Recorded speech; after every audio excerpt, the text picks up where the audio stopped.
Well, obviously they've got a bit of NBL experience as well, as do Manawatu, so it's going to be a fantastic matchup. Canterbury by 8. I don't know why I said hot take. I mean, I said the favourites were going to win by 10 points. That was an extremely tepid take. As Canterbury start off, Connor McLaughlin, it's a handoff for Max De Geest. A bit of space there, decided not to shoot it.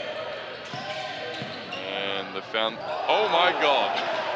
They found their mismatch. Max Darling going against Cooper Boyce-Towler. Cooper Boyce-Towler is more of a traditional big man. Max Darling is so versatile, and then he can dribble and shoot and look to attack. He uses speed to get past Cooper Boyce-Towler, and our first highlight dunk of the day. Let's duck him in here against Jake McKinley. It's somewhat of a dime, and Tom Higgins gets his fingernails on the rim as he lays it in. Tom Higgins not quite able to replicate Max Darling's effort on the first possession, but if you're Canterbury, this is the perfect start that you want. 2 easy opportunities at the rim. Get yourselves on a roll, and then when the defense starts to press it a little bit, that's when you bring in the shooting of De Geest. Yeah, like I mentioned earlier, yesterday in the semi-final, Tom Higgins was a part of the Auckland team that almost knocked off Canterbury in the under-19 final last year. Well, a bit of a Kevin Durant and went and joined Canterbury, and Jake McKinley shows his versatility offensively as he knocks down the 3. That's another key part of their game. Taking those 3-pointers from Jake McKinley, the New Zealand rep. That'll be key. Max Darling's off on that. Tom Higgins so active. Great footwork. Can't get that to go. Oh my goodness, Max Darling again. Max Darling makes his intentions very quickly. Connor McLaughlin with the great steal. Roman's still shaking those Max Darling dunks, and he contests the mid-range jump shot. Max De Geest looks to push the ball up the court. Canterbury going inside for the 4th possession in a row. Tom Higgins with a lovely bit of patience there, kicks it out. Yeah, great kick out to Will Harrison, who knocks down the 3. Just showing how skillful they are on offense. Everyone can pass and dribble and shoot. It's so hard to defend. Canterbury switching that pick and roll. Look for the mismatch, can't find it. Boyce-Towler against De Geest. And Will Harrison cleans up the defensive rebound, looks to push it. Could you have asked for a better start if Canterbury, John?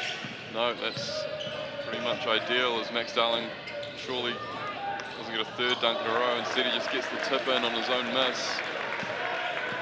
Manawatu have not shown any signs that they're going to be able to handle Max Darling so far, and another turnover. Oh, Oswald with the go-go gadget arms. And Tom Higgins right back, and he talks a bit of trash after that block. Max De Geest with the athletic attempt, and Boyce-Towler can't corral the rebound. That's a difficult thing guarding De Geest, is he's got such a quick release that if you overcommit to his shot, he's just going to drive right past you, and unfortunate not to finish that at the rim. He's a much improved 3-point shooter as well, as Tom Higgins blows the dunk. Got to get a bit worried for these hoops at some stage.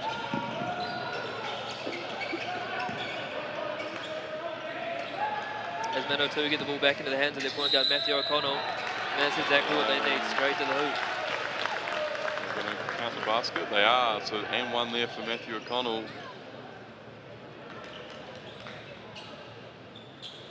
Tom Higgins too easily influenced by his teammate Max Darling, looking to get up for that dunk, couldn't get it to go. Down the other end, Manawatu get an easy basket, can't convert the N1. Again, Canterbury looking to push the pace. Connor McLaughlin showing the strength, going right into the chest of Matthew O'Connell, finishing through the contact. And Matthew O'Connell gives it right back to him at the other end. So starting to get a bit of back and forth here. O'Connell again showing that speed that they gave Harbour so many problems last night, and he just gets to the rim twice in a row, and that's what you want if you're Manawatu. Oh, Connor McLaughlin. It's a great little matchup here. 2 number 4s. Boyce Towler with another handling error. Can't allow those opportunities for Max De Geest in transition. Almost another steal.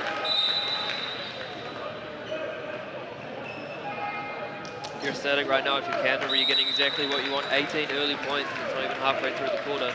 And on cue, Miles Pearce calls the timeout. What do Manawatu need to focus on here, Andrew Horrocks? Manawatu, you've got to get stops. Everything's been to the hoop. Are you going to try and pack him? But you've got to make sure that you respect the shooting of De Geest. They've got a few other shooters. So it's a bit of a pick your poison thing at the moment for Coach Miles Pearce, but this could be just mainly just calm the troops down, talk through what's given you success so far to get you to the final, and how can you capitalise on that. What about if you're Canterbury, Josh? Yeah, that's again, if you're Canterbury, I mean, you're very happy with what you've seen so far. Everyone's got on the scoreboard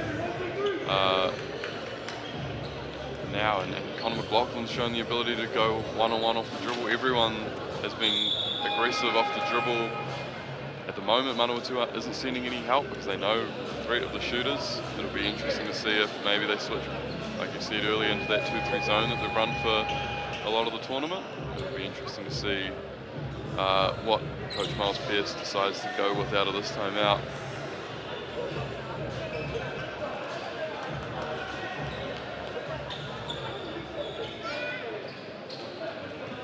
Manawatu ball. What are they going to try and look for here, Josh? Do you think another dribble drive? Yeah, you'd expect. Matthew O'Connell is confident, but they probably want to get Oscar Oswald a little bit involved. I see screens there, getting O'Connell open, kicks it back to Oswald. Can't quite get ready to drop. Great job by Cooper Boyce Towler. And Manawatu ball.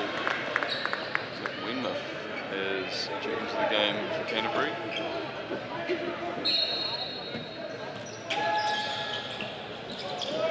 That was a bit easy there. Canterbury need to recognise that McKinley's a real three-point threat. Max is involved in the on-ball screen there. Driving kick. And Wenmoth can't get the three to go, and it'll be Manawatu possession.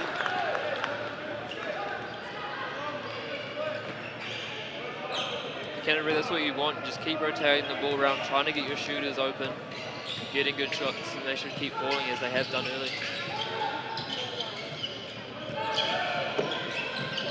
Yeah, just Oswald off those screens. Oh, Nic Wenmoth, great hands there. Uh-oh, Max Darling. Oh no. Oh no. Oh no. Oh no. Is that the first dunk he's missed all tournament?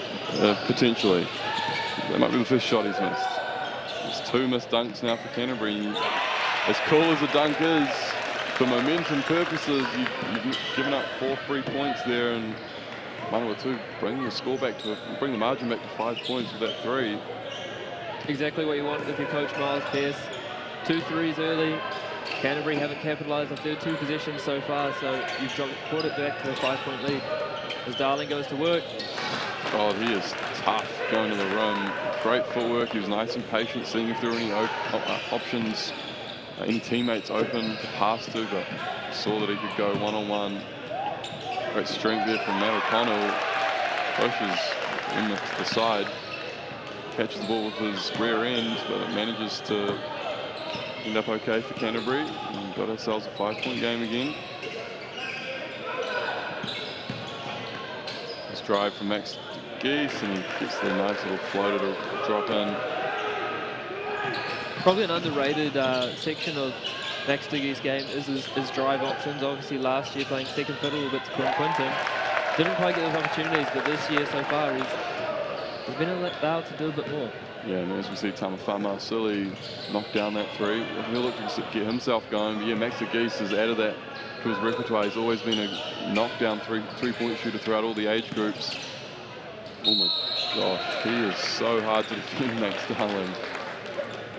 Again, they're just such a tough cover. He's so patient when he gets the ball in the post. And if you don't send 2 people at him, he's gonna go one-on-one and take you right to the rim. He'll look to finish off. I think one important aspect from that is not just Darling getting to the rim, but getting the foul. As it converts the and one.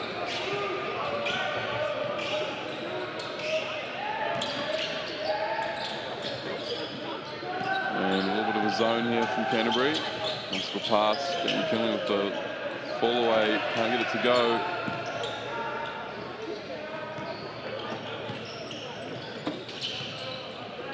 Once again, open Max Darling in the post. A bit further up than you'd like it though. Oh, and good help from Matt O'Connell there. Wow.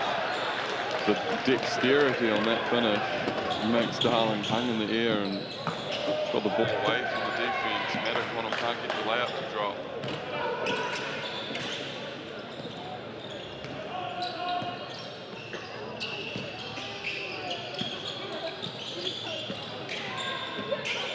Nic Wenmoth, the opening catch in 2-3, can't get it to go. Crutchley's in the game now, and he's kept that ball alive and leave it for the jump ball. And session arrow going to Manawatu.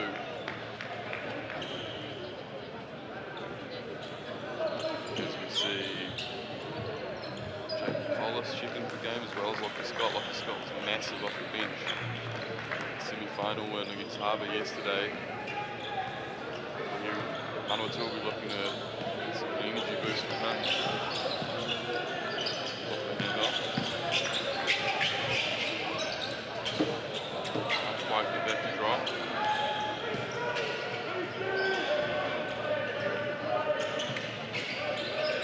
Mr. Geest. Gotta keep your hand up on him. Don't make him quote Mark Jackson again.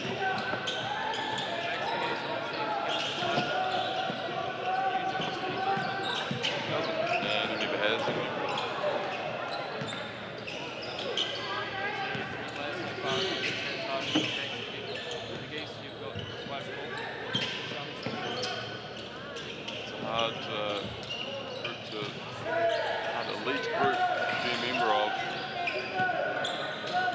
Crutchley, needed buckets from Tom Crutchley. He's going to be adding scoring boost off the bench. It's going to be a long night here for Manawatu as through the league's drop off.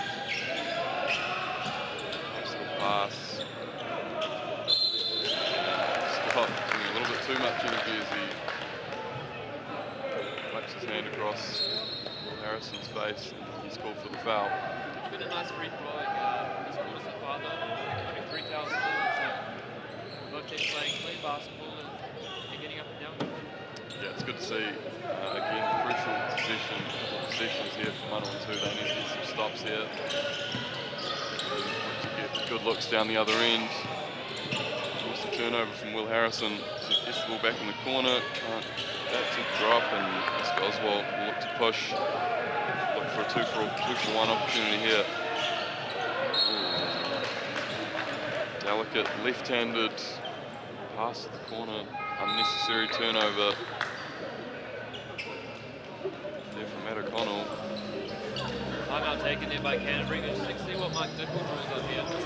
If he's trying to draw up two possessions, go for a 2-for-1, he's still got the chance if he takes a shot in the first probably 8 seconds of the shot clock and then get a more extended, probably 8 to 10 second final shot.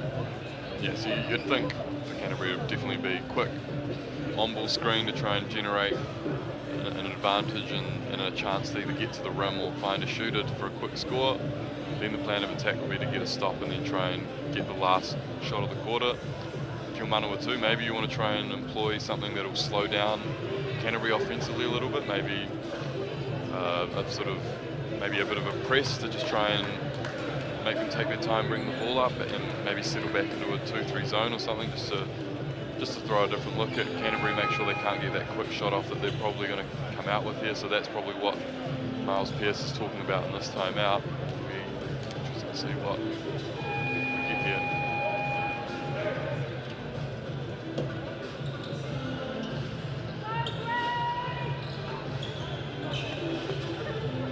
Doesn't look like they're going to be doing that, Josh, so far, Matt O'Connell. cover half court. Just with the handoff, just to come off the pin down. Uh-oh. Gets to the rim for the floater, can't get that to go, and Will Harrison on the putback.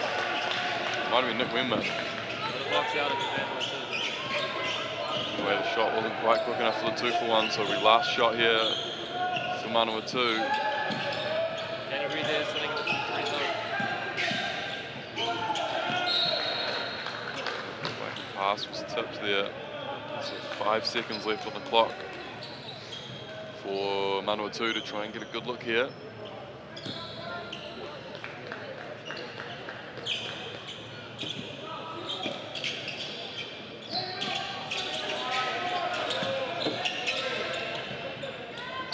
Pass to the wing, and they can't get that shot to drop, so we have the score after 1 quarter, 34-14.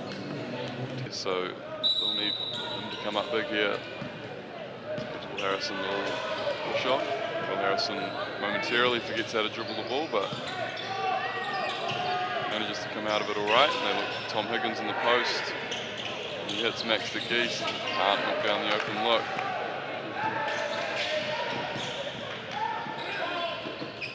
Perfect start there for Manawatu. Let's see what they get into against this 2-3 Canterbury zone.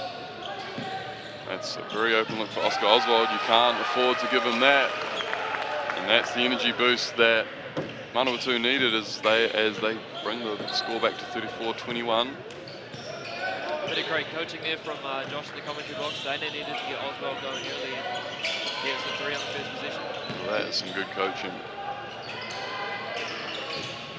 Harrison can't hit. Net 3, Matt O'Connell with his eyes up, seeing if there's any transition opportunities. It's the early on ball. Oscar looks noticeably more aggressive as he drives and kicks to Matt O'Connell. Can't get that to go. And a nice offensive rebound from Makaita Marsh. Scott with a skip pass to Oscar Oswald with the step back. Get that to go. Good to see that he's being a bit more aggressive.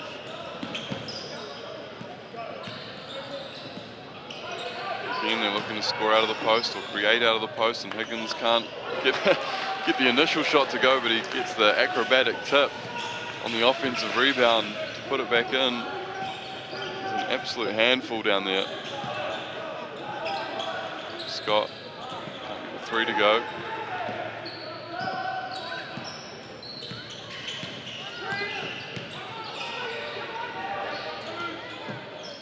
Seen a double this time at Tom Higgins, and Crutchley looks for the pass, shall we say.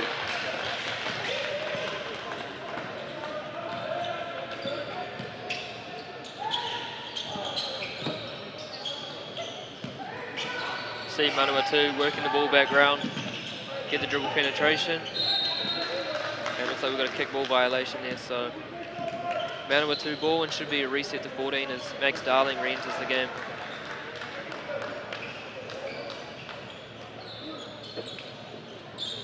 Yeah, that's danger signs for Manawatu. Canterbury kept the lead without Max Darling on the court. Now we're into a late shot clock situation. Lockie Scott looks to pull the deep 3, and he gets front rim there.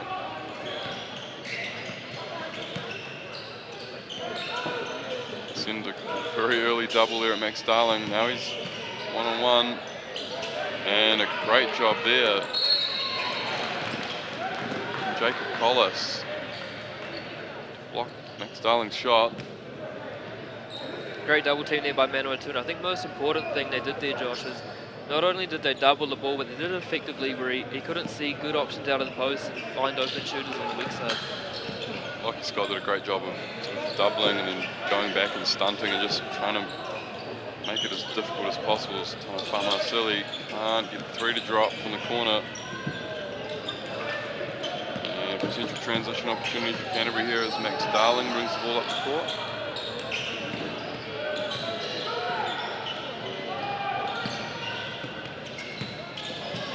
And gets all the way to the rim in 2 strides. That's too easy.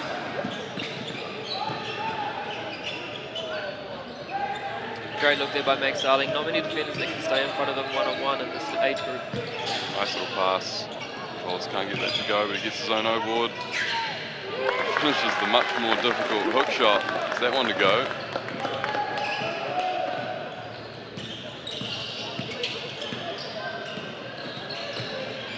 Danger times here for Manawatu, letting Starling go one-on-one. Tom Higgins pulls the three, and he spent the whole game setting up his post game, and maybe his defender relaxed a little bit and just catches and shoots. He's got that weapon in his arsenal. Be aware of that. On the other end, Jacob Collis has done a great job defensively, and he knocks down the lefty three. And Max De Geest was open. I do not believe my eyes. Max De Geest just missed the three.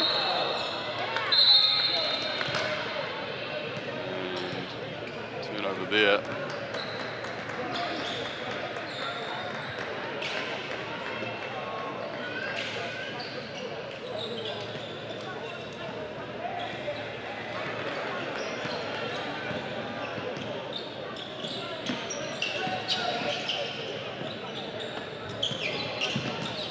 Stay in that 2-3 zone.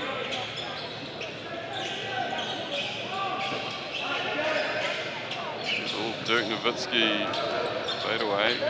Marsh can't get it to drop.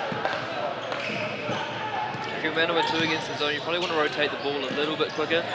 That's the best way to get the defenders off guard and get yourself some more open shots than what they got in that last position. Collis to the rim again, can't get that to go.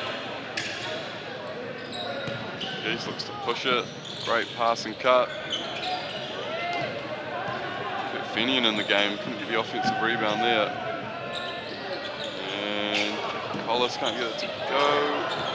I'm silly. It's just some opportunities going big in there.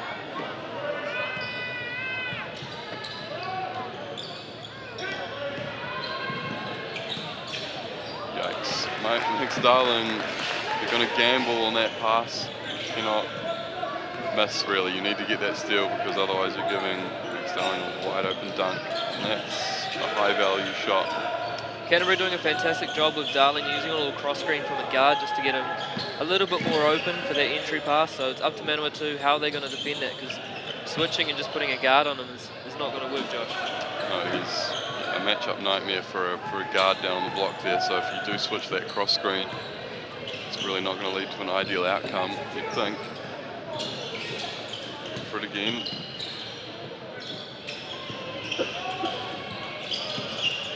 Starling thinks about the three. De Geest thinks and takes. Can't get it to go. It's the first time in his life that he's missed two in a row. It's a, yeah, that seems like an accurate statement to me, for sure. Get some substitutions for Manawatu. McKinley back in the game.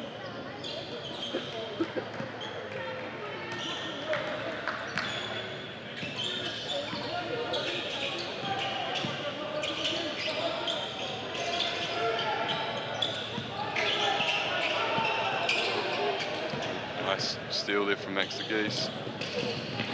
Will Harrison. Getting a little too tricky for his boots there, but here comes Manawatu back, and a nice little screen there to get the open layup. Cade Mudu in the game. He had a nice little impact off the bench yesterday. Some great rim protection and rebounding. It's good to see him back in the game. And oh my goodness, Max De Geest has not only missed, for the first time, missed 3 in a row. It's the first time he's ever airballed a shot. Yeah, I'm blaming atmospheric conditions. There's a bit of a gust here in the Mecca, the North Shore Event Centre. It must have been what went awry there.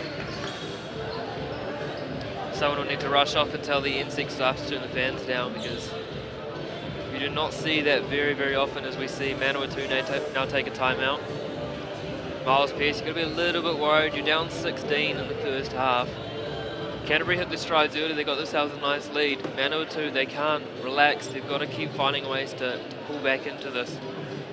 Otherwise, Canterbury will just keep doing their thing, and this lead could blow out.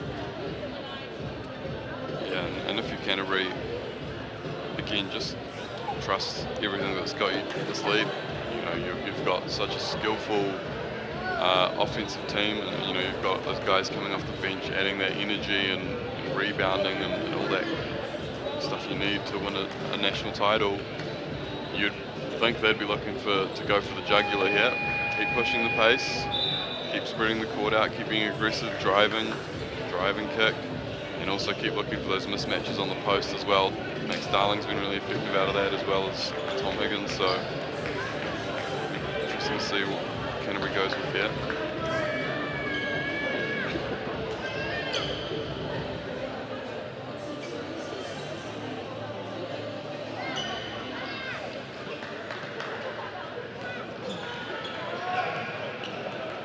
Canterbury still sitting in their 2-3 zone. We saw a lot in their quarter-final against Waikato. There's a lot of a runner action, which is using a guard running along the baseline and trying to exploit those corners to open up some options. Poor travel there. Where's Towler?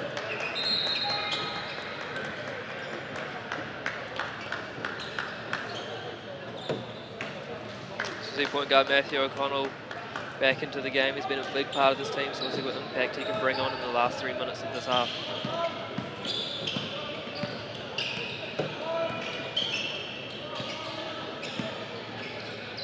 And Max Darling likes that matchup against Boyce Towler. You can see that look in his eyes. He wants to drive and be aggressive whenever he's matched up against him. Late shot clock, Max Darling showing the repertoire. Steps to the side, can't get it to drop. Crutchley crashing the boards, called him for an offensive foul, but again providing that hustle at the bench.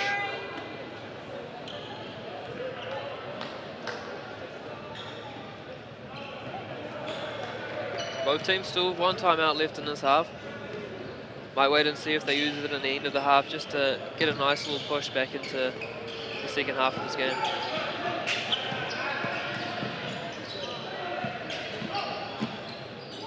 Oh no! Great rim protection there from Max Darling. It's hard to finish on top of him. And Matthew O'Connell's step back in the late shot clock situation can't fall, and now we go quick pin down to an on ball for Max De Geest. And great verticality from Jack McKinley there. Another nice little driving kick. And they get another three.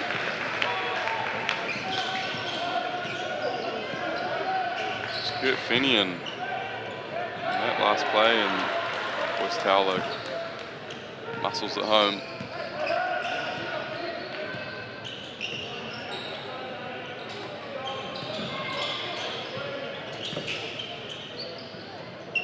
Such a tough finish, tough move. Max Darling there. Good from Canterbury once again, using that cross screen from Max De Geest just to buy Max Darling a little bit of room, and that's all he needs when he's that close to the rim. Yeah, any advantage, any space you can carve out for Max Darling there in that situation, it's going to be a problem. He's been acquitting himself really well in the NBL for the Canterbury Rams, Max Darling, so this is going to feel a little bit like a man playing his boys. As we see Coach Miles Pearce taking his second and final timeout of this half with 1:14 to go. Probably not liking what he's seeing currently, Josh. What adjustments does he need to make to slow down this Canterbury juggernaut at this stage? You'd like to see the ball move around a little bit more against that zone. Try and, depending on who he is more comfortable with as a passer, try and get someone in the high post, look to create out of that. But again, the key to beating that zone is making sure that ball is pinging around, so that'll be the key for them. Again, you want to, it's a dangerous spot here. 20 points is a big enough lead as it is going into the half. Not an insurmountable lead by any stretch of the imagination, but you are at a bit of a critical point here where you don't want this to balloon out really any more than this. You want to try and chip away at it. If you get it down to 15, 14 points going into the half, you'd be pretty ecstatic with that.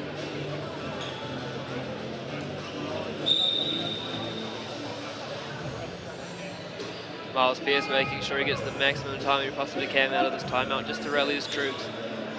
They don't know exactly what he's thinking, and hopefully they can now go out there and execute and start chipping away at this lead. Obviously, when they're used to playing behind, they're not going to be too worried about this at this stage.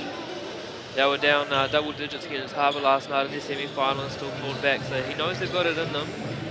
It's just making sure that they're finding the right reads that they can get offensively and trying to stay on top of Canterbury defensively as well. Canterbury back in their man. Defense. McKinley with a good aggressive drive against the closeout, and he finishes his shot well, and that's much needed. Need to get the young fella going.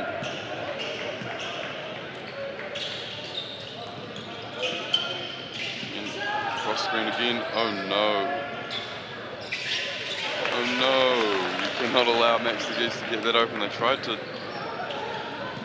deny the ball to Max Darling on the cross screen, but no one stayed with Max De Geest going up with the triple post. It's a really nice action now. Well, we're seeing it from a few teams this week, and you've just got to make sure that defensively you're communicating very well, otherwise you just saw what happened to Max De Geest getting the open three. McKinley does well to get his hands on what might have been another Max Darling block. Another chance for a last shot here. Manawatu recognise it. Pat O'Connell's going to take the open corner three. And that's much needed. 5 seconds here for Canterbury to get a good shot. Max Darling, what's he going to do?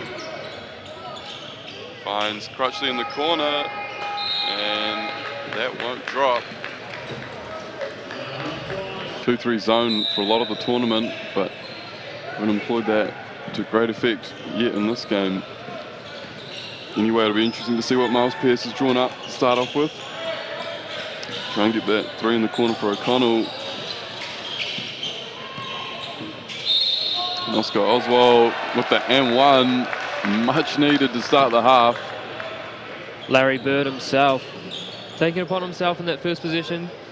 Gets the line as well for another chance at an easy opportunity.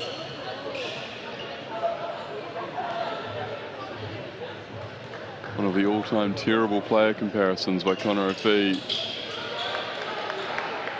But Oscar Oswald, a great player in his own right, and the alpha dog of this Manawatu team. He needs to start being really aggressive offensively, and it's a great way to start the half.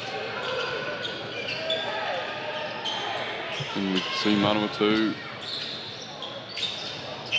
pick up that drive for Higgins, but he can't get that to go.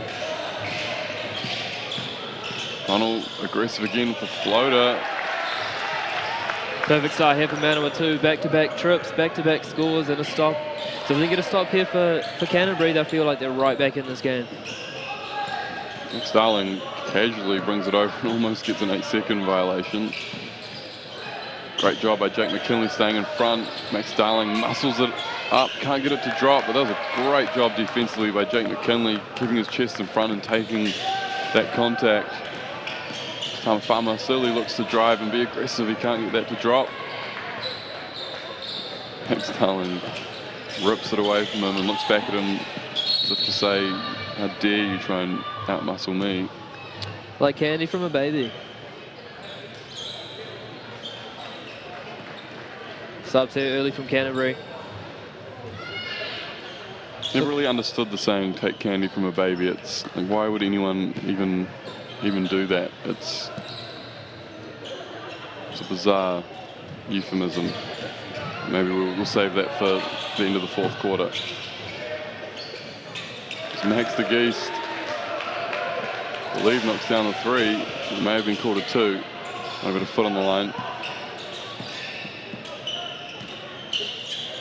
And O'Connell really aggressive, can't finish over Max Darling though.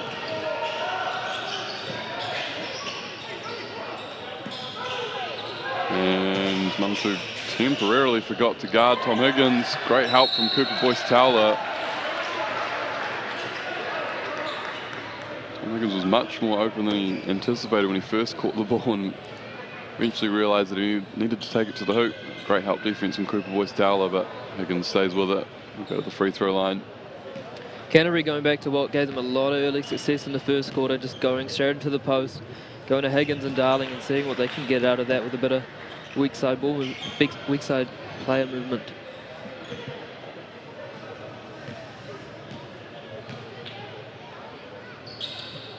Higgins goes 1 for 2 from the free throw line. Will Harrison tips the ball out. Oh my goodness. Max Darling on the alley-oop catch. He just double clutched it. That was outrageous. Jack McKinley with a good driving kick. O'Connell again looks to finish over the top of Darling, and they call a foul there.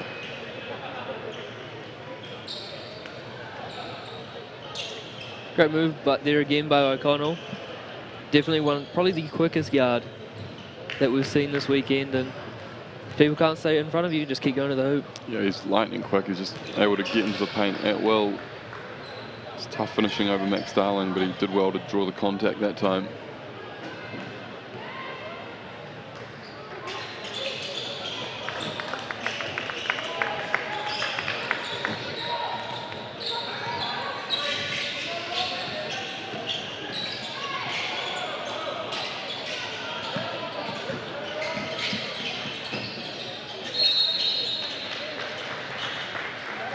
And Starling draws another foul. I think that one was on McKinley. I believe that'll be his second.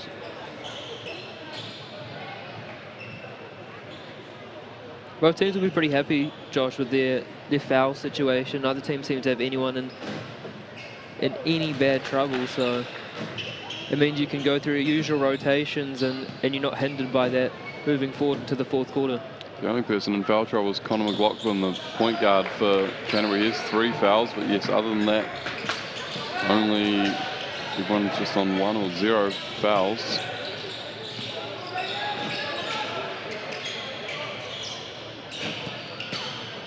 Again, O'Connell using that speed to get to the rim.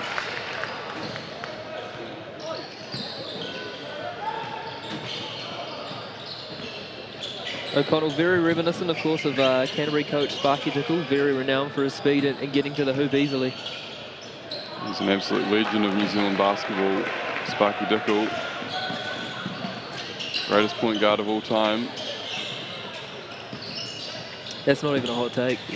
That's just straight up facts. It's mild.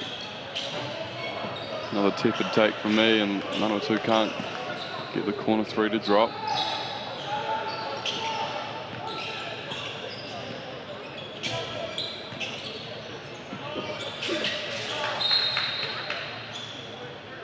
Sparky Dickel making sure referee Taylor Munson knows exactly who the ball came off with. This has a great rapport with the referees, Sparky Dickel.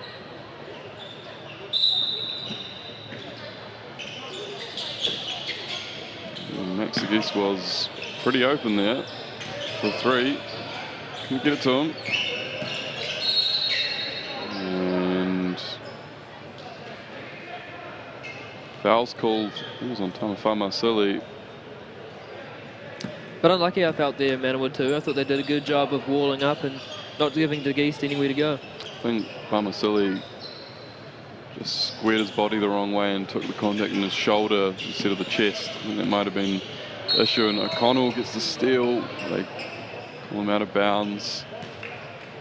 And Miles Pearce is just politely asking for a clarification on that call.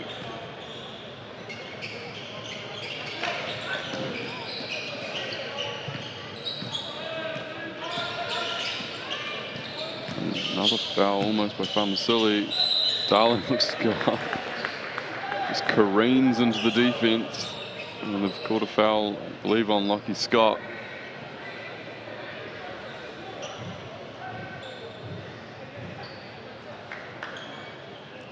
Manawatu already in the bonus inside the first 4 minutes, so Canterbury, they'll be living at the line if they keep going to the hoop for the next 6 minutes, which is exactly what Coach Dickel will be wanting from them.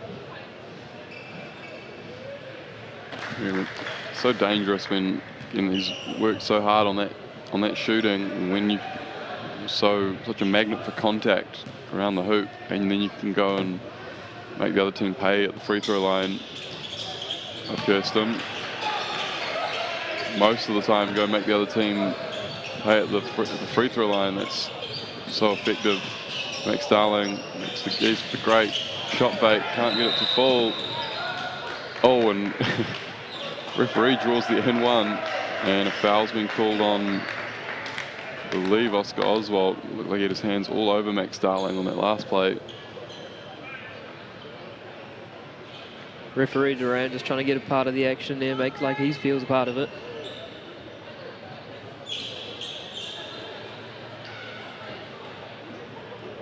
And Max Darling, he's going back to the line. As we spoke about just very shortly ago, Canterbury already in the bonus, so any loose ball fouls like that and they're going to the line.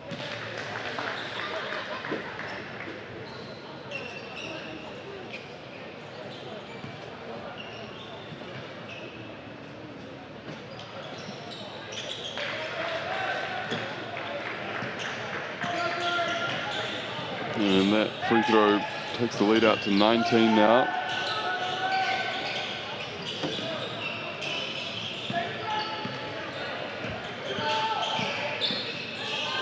Max Darling already in the mid-20s with his points, just strengthening his MVP case should Canterbury come out on top in this game.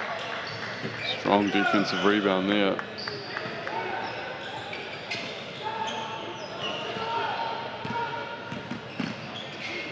Ooh, might have been a travel there from Connor McLaughlin as they look to post up Higgins against Lockie Scott, but Lockie Scott does a great job fighting through it. And Max Darling draws the foul again, and as you said, Andrew, they're in the bonus, so Max Darling will head to the free throw line yet again. Apologies if you hear a lot of noise in the background. There are some children slamming the seats down. They are liable to get a word in the air from the North Shore Event Centre GOAT Test. Might have to have the harsh word with them, asking for trouble. Unfortunately, due to good atmospheric conditions tonight at the North Shore Event Centre, we've not seen Tess yet with the towel mopping up any sweat, but she's done a fantastic job this weekend. That's a shame. It would have been a really great platform to show off her talents in the final. As Lockie Scott looks for contact there, but Max Darling exhibits the verticality that he thinks he showed there. Keeps his hands straight up, and we look for that Higgins post up. Kicks it to the corner. Will Harrison is open, and can't get that three to drop. Just hesitated a little bit, that might have put him off there. And Tom Higgins is called for the foul there on Lockie Scott.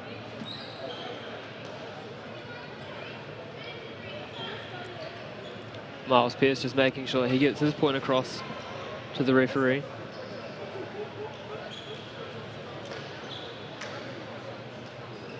Very politely and eloquently, I'm sure.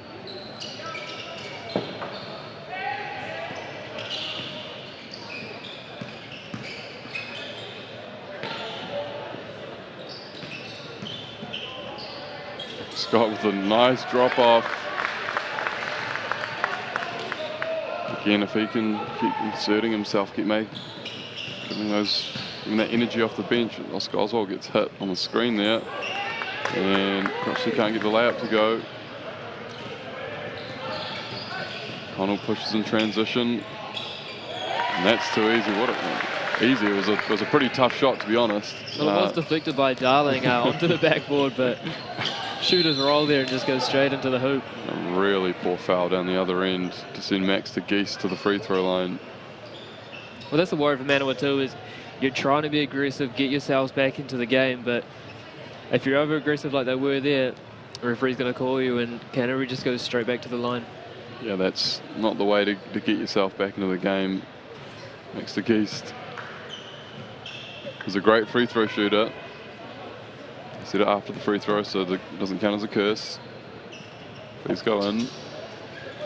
Thank you. So yeah, you can't be sending those free throw shooters to the line on fouls where they're not even in jeopardy of scoring. Lockie Scott with the little hop step, and I think he hopped onto a 1-2 finish, and that'll be cool to travel there. Trying to make the best use of those new travel rules, Josh. with the new zero stop, but unfortunately that's not the way to do it. Yes, I've had about 8 people try to explain the zero step to me, Andrew, and I still know nothing about it. I will be mentioning it at under 15 nationals if there are travel calls against my team, though. You better believe that. Max Darling steps back for the 3, and again, we may have to get the North Shore Event Centre staff to turn off the aircon. That one drifted a little bit short there. Essentially the hoops are at the wrong height, Josh. It's always a possibility, Andrew. Of course, dubbed the lowest hoops in the South Pacific, I believe by Hugh Bynum. That's a bad call. It's a great finish from Connor McLaughlin in transition. The lowest hoops in the Southern Hemisphere are at Westlake Boys High School. That is a known fact. And again, Canterbury get a steal and run out in transition. The lob. Where's Darling when you need it, but easy layup. Great ball movement, great unselfishness, and I think Miles Pearce has called the timeout here. Canterbury have all the momentum, up 21.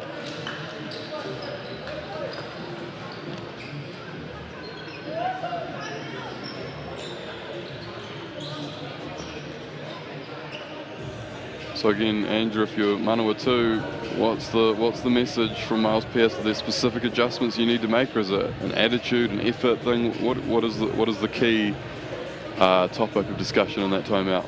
Well, you've got to be explaining that you can absolutely not turn the ball over. That's just an absolute coach killer, especially when you're trying to catch up possessions. If you give the opponents an easy chance to score points while taking away your own opportunities, you're not going to bring back that 21-point deficit that Canterbury's now opened up. What about Canterbury, Josh? Do you think Coach Stickle's going to want to make a change, or is he just doing what they've looked at so far? I think everything that they're doing so far has been effective, and you know, again, they showed on those last couple of possessions how dangerous they are in transition. Obviously, you don't want to be running at a frenetic pace if you're up 21 coming into the home stretch of a basketball game, but if you can keep taking those advantages, keep taking advantage of all those transition opportunities, then you can blow the game out effectively before the fourth quarter starts. So Canterbury, just keep doing what you're doing, keep looking to play through Darling and Higgins in the post when Higgins is back on. Looks like Canterbury will settle into that 2-3 zone again, and Manawatu need to try and figure out a way to unlock that defense.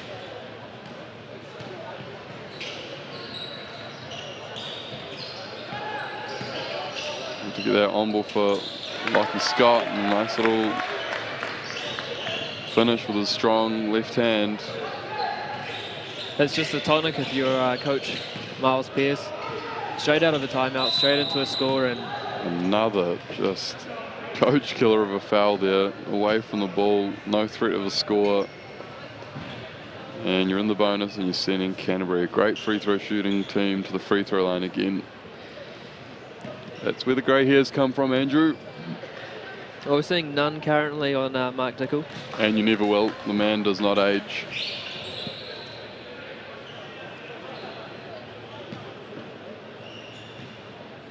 Just thinking about great coaches, though, he's still not 100% happy with what his players are doing at the moment. Still seeing things that they can improve on. If Manawatu, that's a little bit of a worry. Good coaches are never pleased, and they never settle just for a lead. They're always chasing perfection.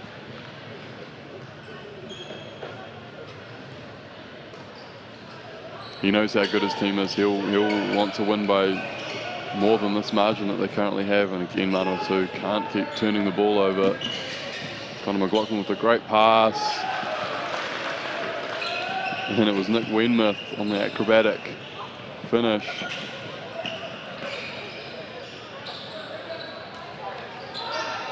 Tough finish there attempted by Manawatu, and Darling with a powerful outlet. But De Geest just steadies things and they're back into their offensive set. I think they're looking for a post-up for Darling. De Geest looks to attack Lockie Scott. And a step-through finish with the left hand. Very kind rims there on court too. Nic Wenmoth, acrobatic finish. 25-point lead now for Canterbury. And timeout here by Canterbury. Obviously, Coach Dickel might be seeing something that he's not liking, Josh. What do you think that could be? he wants the score to be bigger, I believe. He would like the margin to be larger, I think. No, you know, at this point, you're always antsy as a coach. You don't want to give up a big comeback, and you don't want your team to get complacent with a big lead. So I'm sure he saw a few signs of complacency, and he just wants to make sure that they know that they haven't won the game yet, that they need to make sure they keep their effort level consistently high no matter what the score, no matter what the time situation is. So he'll just be making sure that they stay locked in. What about Manawatu, Andrew? You've got to take care of the ball again. Just careless turnovers just starting to slip into the game. They've really got to limit that if they want to start quickly bringing back this 25-point lead that's developed for Canterbury. What do you think's a good target for them at the end of this quarter? Potentially down to 18 points? Yep, ideally. I mean, anything under 20 would be very welcome for Manawatu. I'm sure they'd love another half-court shot by Oscar Oldwell to end the period and give them some more momentum going to the last That would be quarter. handy. Saw him do that in the semi-final last night. That's what you want from Manawatu. They're now on the bonus, so O'Connell's going to the line for a... I'm not even going to talk about the three throws because... He's definitely going to make both of these free throws. Tom Higgins back into the game. Again, Coach Dickel, he's done a very good job with his three-man big rotation, always making sure that one of Higgins or Darling's on the court as O'Connell makes the first. Never in doubt.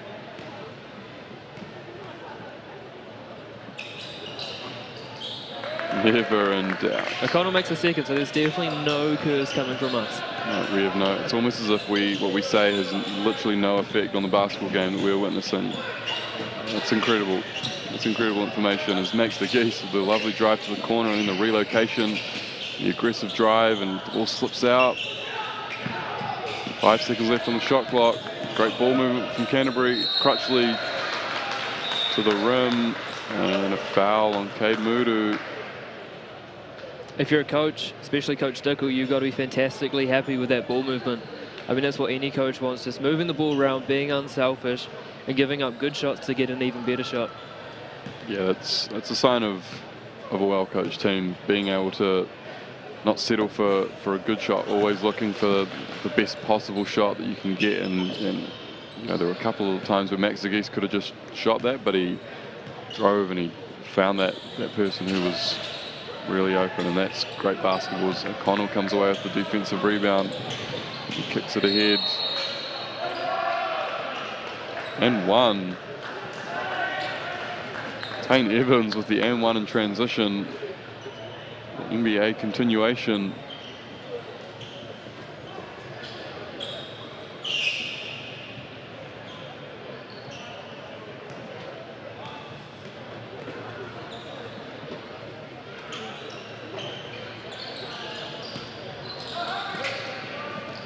Can't finish off the M1, Tane Evans.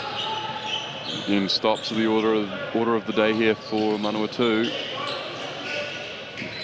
Again, fantastic ball movement there from Canterbury, just working the ball around. Tom Higgins getting to the hoop, dishing it off. Great drop-off pass there to Wenmoth. Like you said, great ball movement, great unselfishness.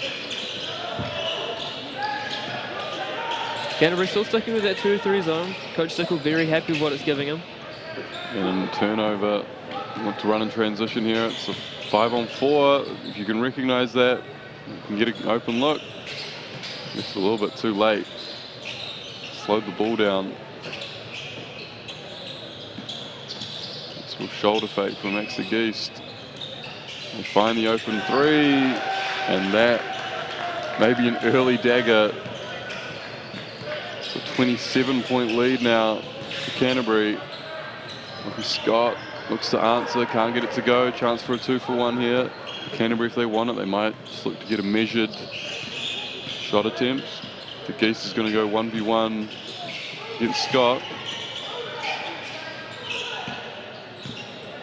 Mike Dickel imploring his players to move the ball. Tom Higgins, and one. Tom Higgins playing a very nice little third string role. He's now got 12 points. Shooting the ball efficiently, getting good post-ups, making the right reads, and if you're a Canterbury coach, you're very, very happy with how Tom Higgins is going since his move down from Auckland. Yeah, he's such a great addition to that age group down in Canterbury, and can't quite finish off the M1. 29-point lead. Last shot situation here if you're Manawatu. Connell comes off the on ball. 5 seconds, great left-handed pass inside to Cade Mudu. Got time for a shot here, Canterbury. Oh, there might have been a foul there. De Geest was asking for it, but yeah. I mean, they potentially are just worried about getting the ball in here. They probably just want to use a bit of the shot clock and then look to find a good shot. They may be in no rush to score off an inbounds play, but we shall see.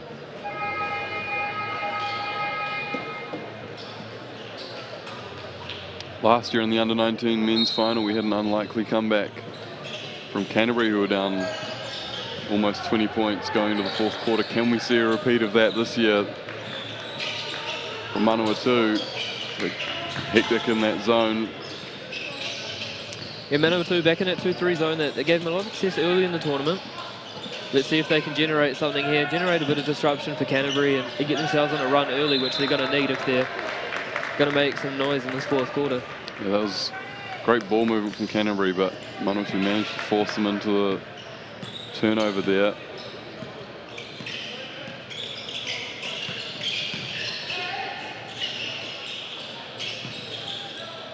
And Lockie Scott being aggressive on the drive and maybe forcing it a little bit there. Didn't quite need to shoot that. Maybe they needed to just keep moving the ball and find the best possible shot. And it's an unnecessary turnover for Canterbury. Lockie Scott again. Ooh, couldn't get the M1 to fall. Wanted that momentum. Couldn't get to drop, but he'll get himself to the free throw line. Perfect start though for Manawatu defensively. We spoke about them needing to disrupt Canterbury's flow, and on the first two possessions they've done that, but unfortunately the looming figure of Max Darling has made his way back onto the court. Yes, that's very intimidating if you're Manawatu. He's had a nice long break, Max Darling, and he'll come back with vim and vigour, ready to find someone to dunk on, you'd assume. Darling already with a double-double in this game. He's got 27 points, 11 rebounds. We'll see what he can add to that.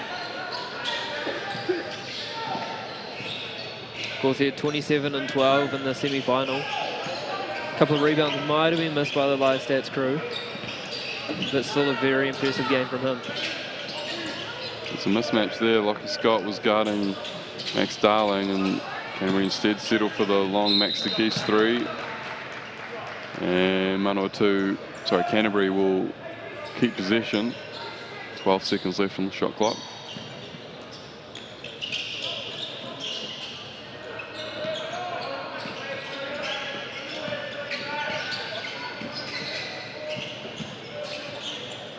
And wow, a great pass from the baseline to Max De Geest at the shot clock buzzer, just to really kill off any comeback hopes from Manawatu. It's Jake McKinley looks to take it strong to the rim. He's not going to give up. He's not going to let the scoreboard dictate his effort. So that's a great job from him,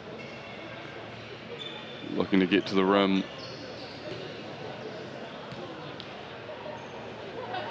Manawatu being a lot more aggressive here to start the fourth quarter. 2 early fouls on Canterbury, so if they can keep doing that, keep being aggressive, get Canterbury into foul trouble, hopefully with 6 minutes to go, then when they're aggressive, get the foul call, they're just going straight to the line every time.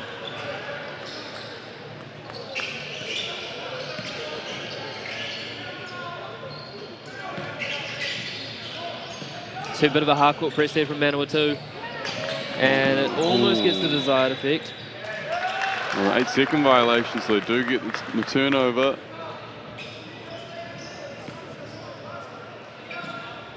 Mark Dickel begging his players to keep their composure and be strong with the ball.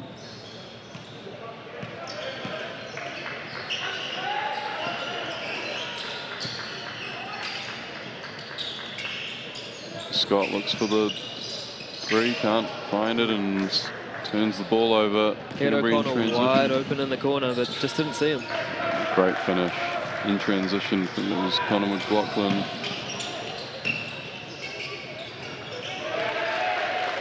Lovely finish there by O'Connell around Darling. He needs to keep going if they're going to have any chance of coming back in this game. Nice little press break there from Canterbury, using the big man in the middle and just slows things down. Doesn't miss. The man who's never missed.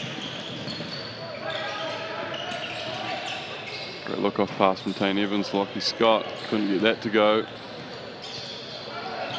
Max Darling taking it upon himself just to bring the ball up.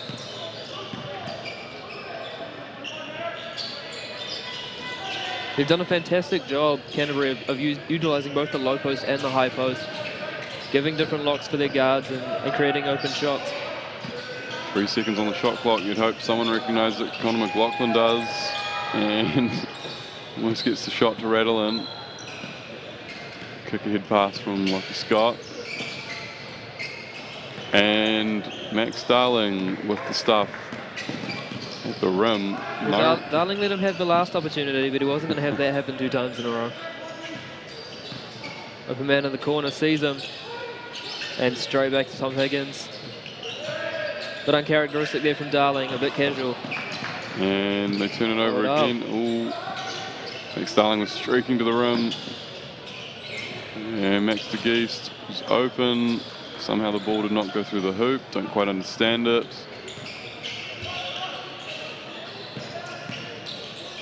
Great pass to the corner. Jacob Collis. And he splashes the 3 from the corner. And they call a double foul, I believe. Basket counts.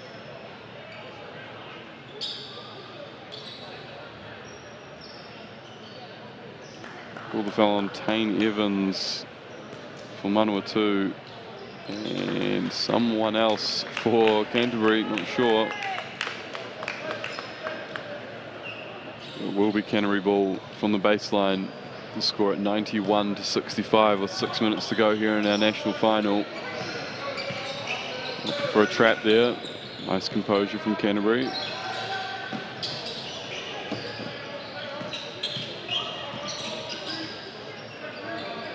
Darling just muscles his way to the rim and keeps stating his case for MVP of the tournament.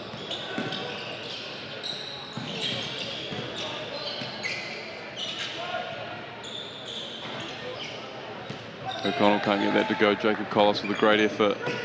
He can't corral the offensive rebound. Slipping away here from Manawatu.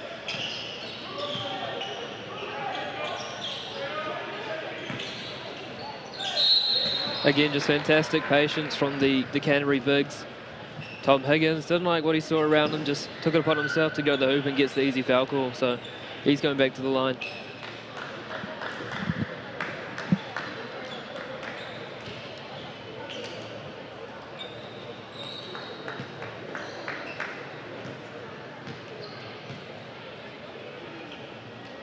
As we talked about earlier, Tom Higgins, part of the Auckland team last year that came so close to beating Canterbury in the final.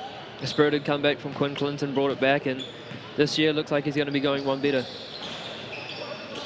Yeah, I believe that'll be his first national title in his last youth representative game, so that'll be a huge moment for Tom Higgins, who's always been one of the top players in this age group.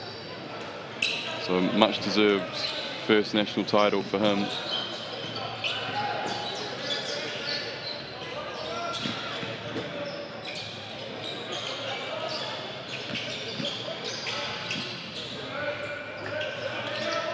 Once again, the Canterbury ball movement is just absolutely killing the Manawatu 2-3 zone. A bit like he did that Tom Higgins missed that, and O'Connell's off to the races. And boy, is he quick, Josh. Oh my goodness. Such an athletic finish. Again, Manawatu look for those traps, but pretty easy to beat from an experienced Canterbury team. That's 22 points now for Matt O'Connell on 13 shots. Go along with 5 rebounds and 3 assists. That's a great effort and a great job and a losing effort. And the turnover, Will Harrison. We're going to see another dunk. No. Can't quite get the layup to go. Tane Evans pushes the ball and can't connect. Jacob Collis on the kick out.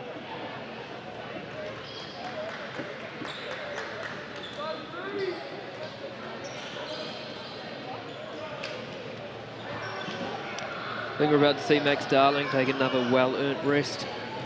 And with the score at 95-67, Josh, that could be him for the night. It's a shame. I was hoping for one more dunk just to keep us entertained, but that responsibility will fall upon one of the other Canterbury lads.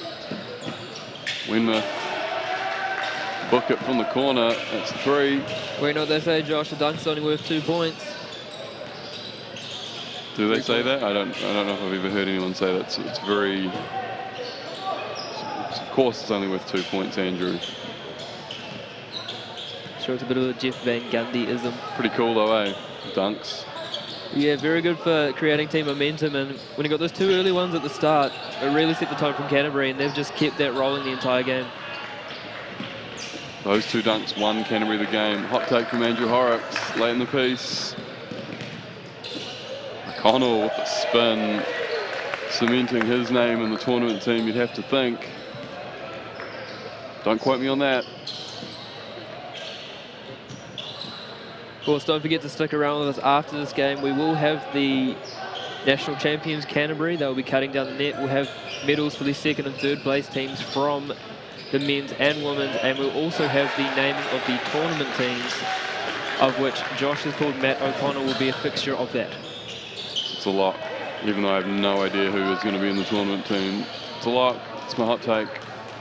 30-point lead here for Canterbury.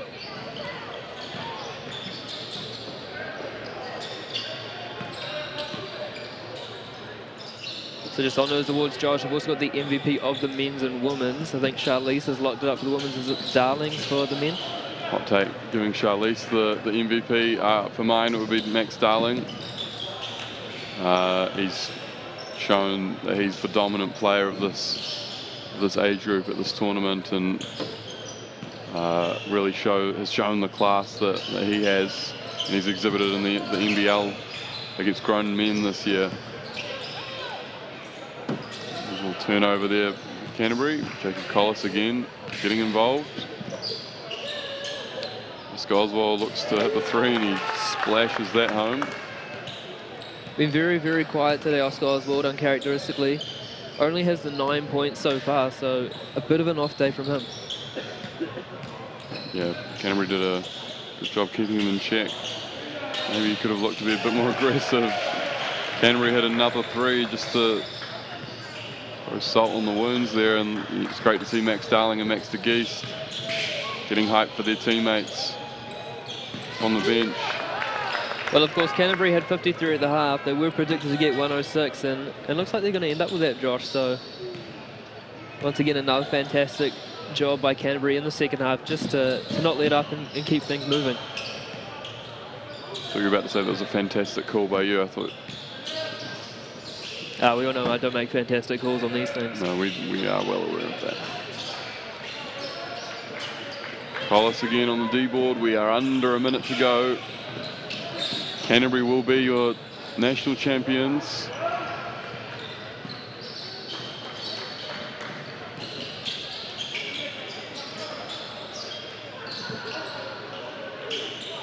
Just need to work it inside for a nice little lap just to get to that 106.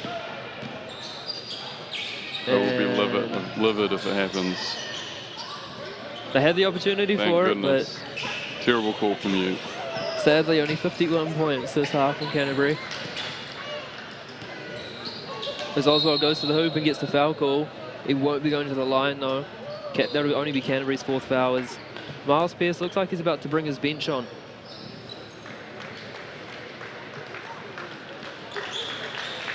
We get a nice little standing ovation from the Manawatu faithful as they come out. A lot of these guys have played a lot of rep basketball together through the years, including a national championship in under-15s in 2014. So it'll be a bit of a bittersweet moment. Oswald misses the shot, and Canterbury should have to get the ball over halfway, and they do, and that'll be it. So there you have it. Waitaha Canterbury are your 2018 Aon Under-19 National